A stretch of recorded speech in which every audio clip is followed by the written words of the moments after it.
I'm going to be showing you how to find bargains on eBay. So finding bargains on eBay means using a few search tricks to spot items priced lower than normal. So here are the best methods. So the first one is just be on your search bar and just search for the product you want first. So let's assume that you want dolls. Just press on search. And once you do so, all you need to do is look at the top where you can find this filter button right there. Just go ahead and tap there, and now you just need to tap on sort, which is right there at the top. Just tap here again, and now you need to tap on lowest price plus shipping.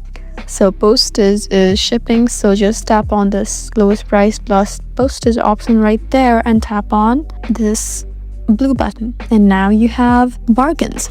So these are the cheapest listings at the top, which often reveals bargains. You can also try looking for auction listings. Many bargains come from auctions as well. So what we need to do is do the same thing. Just look at the top right and find filter. And now you need to select auction under buying format. Just tap on this auction button right there. And now just tap on this blue button. So now you have auctions here as well.